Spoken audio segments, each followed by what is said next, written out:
Michael McDowell gets a Pocono fine, and the Door Bumper Clear gang says that there are possibly going to be 3 charters up for sale. Let's talk about it. Coming up next.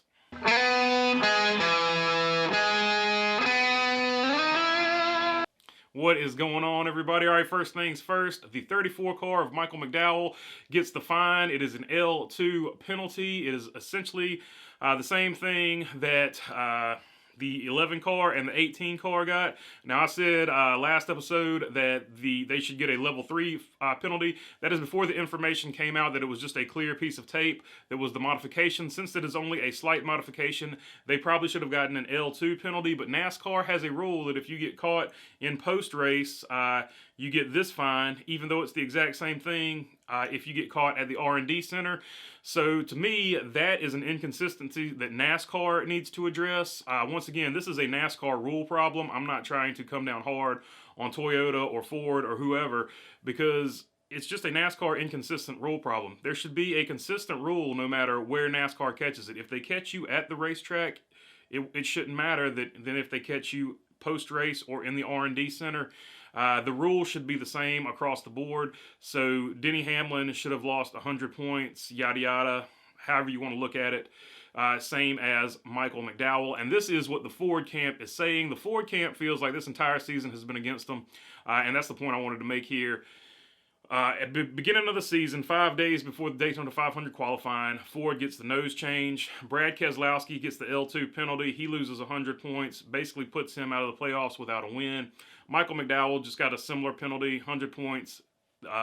He's basically out of the playoffs without a win. But then you see a Chevrolet team like Petty GMS. They get caught with some type of weird rocker panel air duct mesh that wasn't approved. They only lose 35 points because that's an L1 penalty.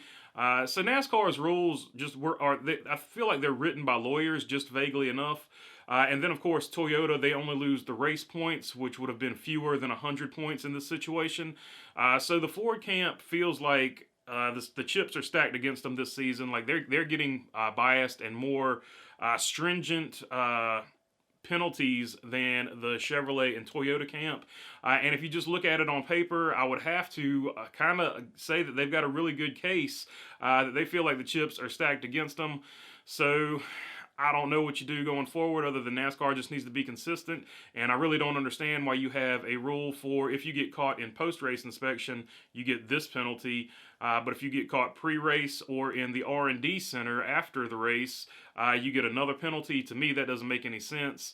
But NASCAR is going to NASCAR, right? So going forward, this is just a weird thing. And Ford, I don't know if they need to get legal or protest it or what. But I think if you're a Ford fan, you definitely have a good point that the Chevrolet and Toyota teams seem to not be getting penalized as hard as Ford. And it's I don't know any other way to say it, but it's very bizarre.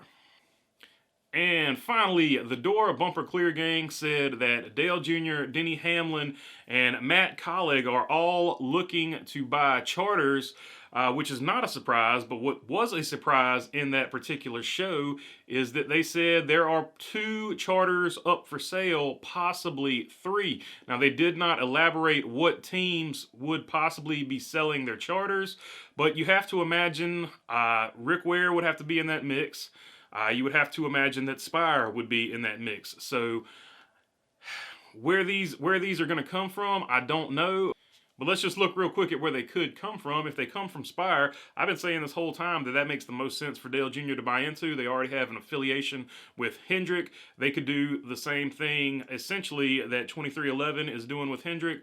They would be a really close, tightly knit team. And if he can get both of those, because he said 2, possibly 3 are up for sale. If you could get both of those and align yourself with Hendrick the same way 2311 is aligned with Joe Gibbs Racing, that would just immediately plug you in because you're getting the exact same Hendrick equipment that Hendrick is racing.